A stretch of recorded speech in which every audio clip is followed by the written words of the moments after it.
di sini ada pengertian dan komponen. Nah, pengertian komunikasi bisnis. Komunikasi bisnis adalah pertukaran informasi antar individu atau kelompok dalam konteks bisnis untuk mencapai tujuan organisasi dan membangun hubungan profesional. Dan juga ada komponen verbal. Nah, komponen verbal meliputi komunikasi lisan dan tulisan yang digunakan dalam interaksi bisnis, termasuk presentasi, rapat, email, dan laporan. Dan ada juga komponen non-verbal. Komunikasi non-verbal mencakup bahasa tubuh, ekspresi wajah, kontrak, mata, dan gestur yang memperkuat pesan verbal dalam konteks bisnis. Lalu saluran komunikasi, yang dimana saluran komunikasi adalah media penyampaian pesan bisnis meliputi saluran langsung, elektronik, tertulis, dan digital yang digunakan dalam lingkungan profesional.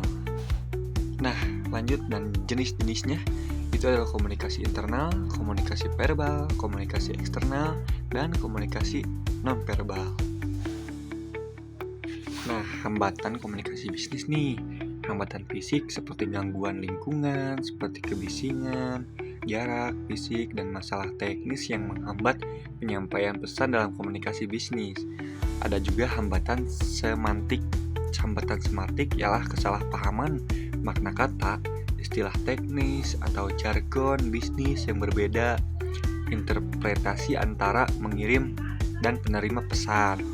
Ada juga hambatan psikologis. Nah, hambatan psikologis, faktor emosional seperti prasangka ya, stereotip dan ketidakpercayaan yang mempengaruhi penerimaan dan interpretasi pesan bisnis. Hambatan budaya.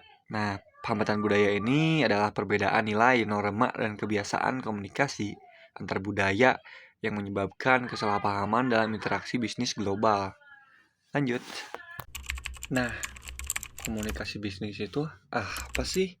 Nah, komunikasi bisnis itu proses penyampaian informasi, ide, atau pesan dalam dunia usaha dengan tujuan mendukung kelancaran kegiatan bisnis dan mencapai tujuan organisasi.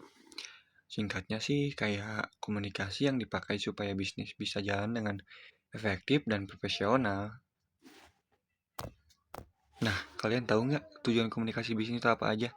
Banyak tahu. Nah, yang satu itu menyampaikan informasi atau instruksi laporan kebijakan. Nah, ada juga mempengaruhi atau meyakinkan pihak lain, seperti negosiasi atau promosi. Nah, ada juga nih membangun kerja sama dan hubungan profesional. Terus menghindari kesalahpahaman dalam pekerjaan. Apa sih contohnya? Nah, contohnya itu, contoh komunikasi bisnis itu adalah email kepada klien atau atasan, rapat kerja, presentasi produk, negosiasi dengan mitra, laporan tertulis perusahaan. Ciri-cirinya apa aja sih? Nah, komunikasi bisnis, ciri-cirinya itu adalah bahasa jelas dan formal, struktur dan sopan, fokus pada tujuan, efisien, dan tepat sasaran. Nah, di sini analisis masalah komunikasi. Mari kita analisis. Nah, di gambar tersebut itu adalah identifikasi masalah komunikasi. Proses mengenali hambatan komunikasi dalam lingkungan bisnis, termasuk kesalahpahaman noise dan konflik yang mengganggu efektivitas penyampaian pesan. Nah, selanjutnya yang kedua itu adalah analisis akar penyebab, di mana analisis itu kita mencari kesalahan penyebab dari salahnya komunikasi ini. Nah, penyelidikan mendalam untuk menemukan faktor-faktor utama yang menyebabkan masalah komunikasi, baik dari aspek teknis, personal, maupun organisasional. Nah, lanjut saja langsung kita ke dampaknya. Nah, kenapa sih komunikasi itu harus benar, jelas, dan teliti? Ada dampaknya juga loh. Nah, dampak terhadap perusahaan nih, karena kita menjelaskan tentang perusahaannya. Dampak finansial yang satu itu adalah komunikasi bisnis yang efektif atau buruk dapat secara langsung mempengaruhi pendapatan, biaya operasional, dan profitabilitas perusahaan secara keseluruhan. Selanjutnya ada reputasi dan citra perusahaan. Komunikasi yang baik membangun kepercayaan stakeholder, sementara komunikasi buruk dapat merusak reputasi perusahaan yang telah dibangun selama bertahun-tahun. Produktivitas dan efisiensi aliran informasi yang jelas meningkatkan produktivitas karyawan, mengurangi kesalahpahaman, dan mengoptimalkan proses kerja di seluruh apartemen.